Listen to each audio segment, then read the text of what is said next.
Hello everyone, and welcome back to Occult Perspectives. Happy Scorpio full moon, and quite the full moon this is. I'm definitely receiving the energies of this moon, and they are quite catalytic in their nature. I think catalytic is a word anyway. So, yeah, just a lot of kind of chaotic energies going on, but we take them as they are, and we use them for transition and personal growth, personal empowerment. As I've preached on this channel a lot lately, you know, it's not about trying to avoid or dodge anything anymore. It's about facing what needs to be faced and aligning ourselves with our higher purpose, our higher selves. That part of us which sees and knows all. So, if I seem a little disheveled this morning, I just kind of took off and going to my destination now. So I'm not really in the state that I would normally want to be in for a video, but sometimes under pressure, it creates the black diamond, as you know. So we use this pressure for alchemical change. So this isn't going to be a very long video. This is a topic that I just instinctively felt inclined to cover. So this is a good outlet for me, doing these videos. I love doing this. I love talking about this kind of stuff. And if people are open to it, if people are receptive to it, that's great. That's awesome. And I know there are those people out there. So let's begin, shall we? The all-seeing eye. That will be the topic of this little video. Now, the all-seeing eye, you know, a lot of people get kind of the wrong impression of it. It's kind of like a controversial subject in some circles. And a lot of people want to pinpoint one thing of what it is, but as we know with symbols, that they never mean just one thing. They're never just about one thing, although there is kind of a universal theme to the all-seeing eye. So this is a symbol that's been seen across history throughout different cultures, throughout different mystery school traditions of all kinds. We see it in ancient Egypt with the Eye of Horus. Horus, some say, actually being a manifestation of Lucifer, the energy of Lucifer. And that's interesting, and the Eye of Lucifer, we'll get into that a little bit as well. Crank my AC up just a little bit. It is toasty today. So the all-seeing eye, in essence, it's a symbol of omnipresence. It is a symbol of deity, just in its general sense. Now, the Freemasons, of course, use the all-seeing eye, and a lot of people think that it's the eye of Lucifer, especially like conspiracy theorists. They're just like, oh, it's just the all-seeing eye that's watching me and trying to control me and run my life and keeping me bound. No. I mean, if you perceive it from that perspective, then yes.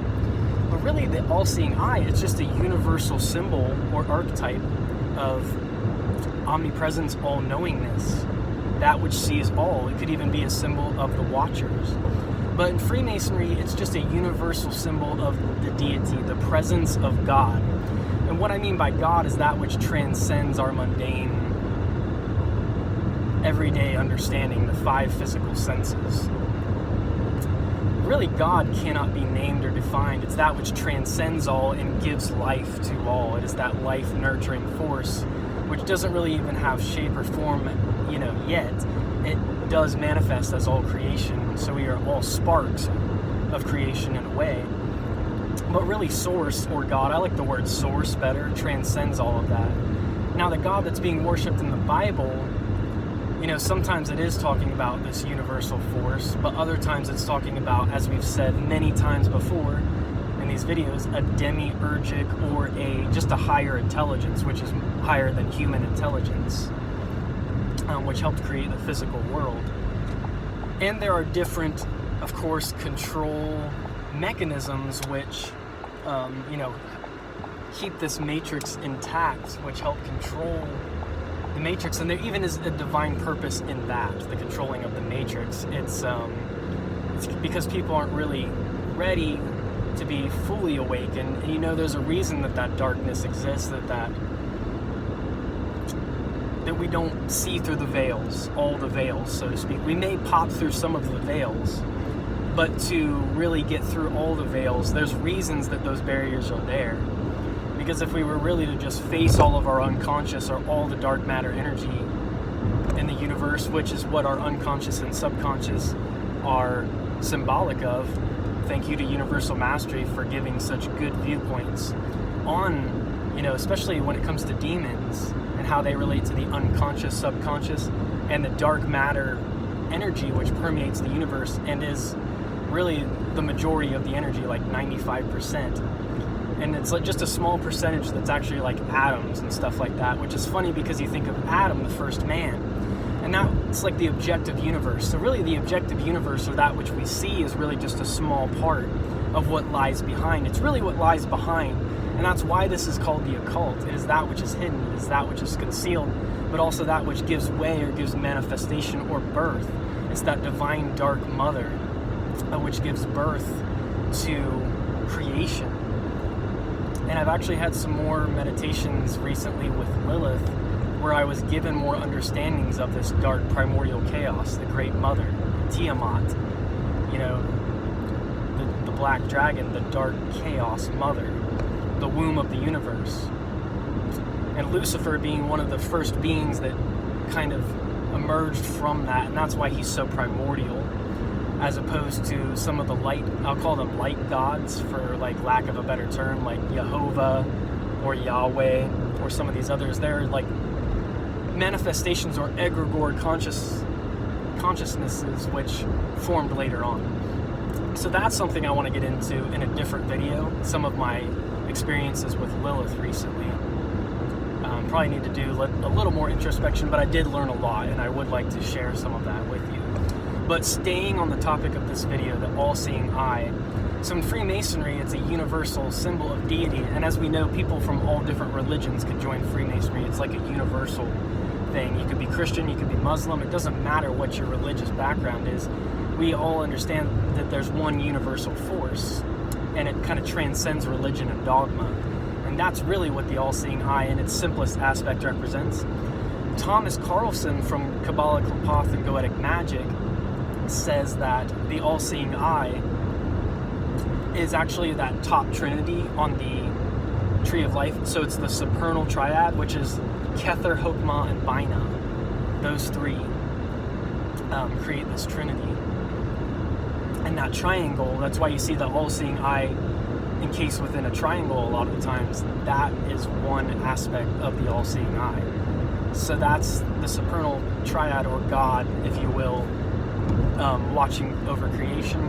As we see, it's used in these corporations and things in kind of a twisted and inverted and perverted way, of course, in a way of control, to keep people separated from their own souls. So let's take some different viewpoints on the all-seeing eye. There's also, if you've watched The Lord of the Rings, you know that Sauron is one of his embodiments or manifestations is the all-seeing eye. Now, or the evil eye, it's called that too. And that's definitely an aspect of the all-seeing eye. Is it exactly the same thing? Not necessarily, but it's a different aspect, or it could be considered the darker aspect of that which is perceiving or watching the world, the watchers. So the Luciferian all-seeing eye, you can see this as it's almost like a more draconian, reptilian looking eye. It's almost like more primordial in a sense. And the best depiction I've seen of this is actually on the monster cans, but not the normal monster cans, the energy drinks. If you find the cans that say, I think it says the Beast on it, or Beast, just Beast, and it's got like this really reptilian, draconian looking eye, like that's a really good depiction of the eye of Lucifer. And that's kind of it's just the other aspect, another aspect of the all-seeing eye. So taking all of this information into consideration, we have the third eye chakra as well. And that's where I want to get into, is viewing yourself as the source. And not only is the all-seeing eye something that's outside of ourselves, it's us. It's us. We are the all-seeing eye.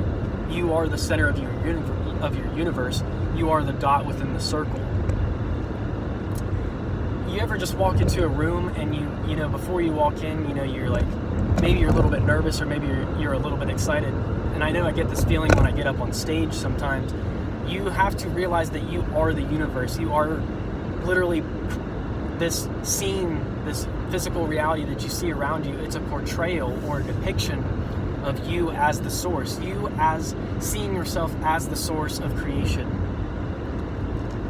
You literally seeing yourself as the source. It's not something outside of you.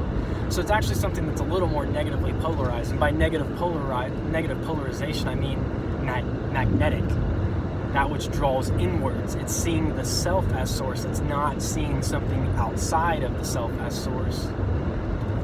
You are connected to that oneness, that omnipresence. So realizing that you as the source, as the all-seeing eye, as your own deity, as your own highest self incarnate in a physical being, that is an aspect of the all-seeing eye as well. And it's a very important one. I had a mystical experience when I was, I'm not really sure how old I was at the time. It would have been about 2016. So I would have been about, let's see, 24 years old, 25 years old, somewhere in there, where I actually saw a manifestation of an eye, literally as clearly as I can see this car that's like coming the opposite way. I saw the eye in front of me. Now, whether that was my own, you know, these are all reflections of the self, so whether that was actually another archonic being, like a lowercase god, a higher power being, whether that was the eye of the ultimate source, whether it was me seeing my own third eye, or my own projection of that eye, that is something I will never forget. That was really profound. And yeah, it doesn't matter, because in the end, it's all of these things, actually.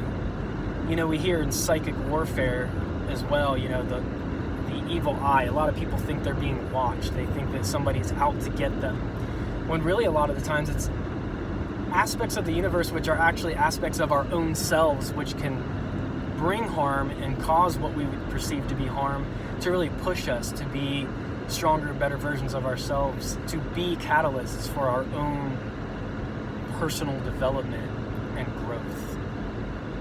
And taking these resistances as we're in the Scorpio full moon, and realizing that it is really up to us. We need to take self-responsibility as our own deity, our own being the source, and choosing where we want to go and what we want to manifest from there.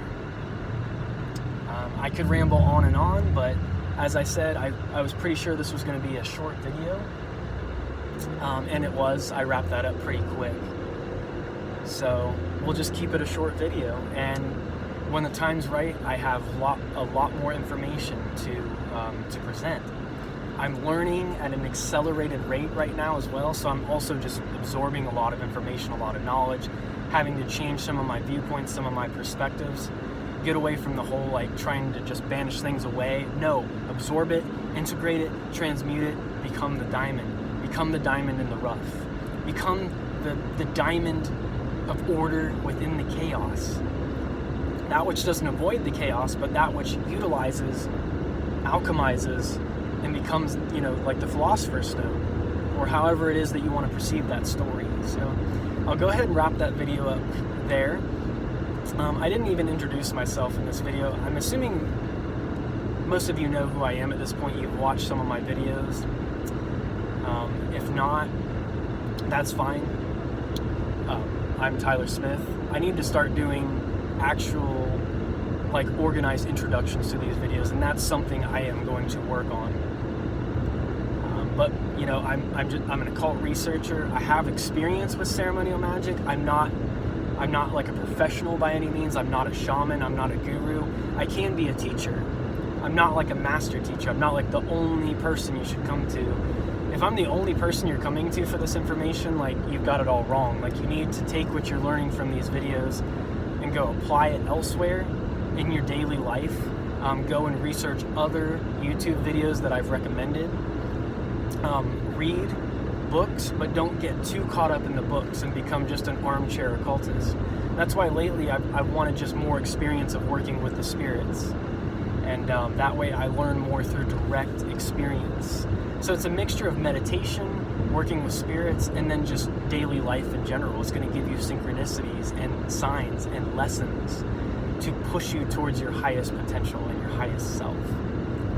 So as always, thank you everyone for being a part of this channel. I think we're at like right around 720 subscribers, which is amazing. This is growing so fast.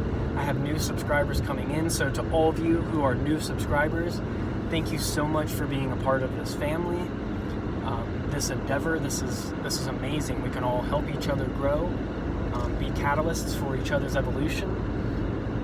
It really means a lot to me. This YouTube channel has really helped me as well. It's teaching me. We teach ourselves as we learn more and we grow more. So if you're not already subscribed to this channel, please subscribe. If you know like-minded people who would find value from these videos or this material, please share. Feel free to share with those that you know that could find value in it. Give the videos a like. Always feel free to comment. I've had weird, negative, odd comments before, but I get, that's just not very many. I'd say 80% of the comments I have are like really positive comments. They're people like with real questions, with really good questions, or they're just giving a shout out, which is awesome. I appreciate that as well. So it's nice to have like a community of like-minded people, because it's hard to find that in the physical world around us sometimes, like where we happen to live, whatever our like day-to-day circumstances are. So that's really empowering, and it's really inspiring actually. So thank you everyone, and like, subscribe, share with like-minded people, watch, I'm going to continue to grow this channel, and I highly recommend, all of you are on your own spiritual journey, and I hope this helps point you in the direction of that which is best for your own personal growth and development.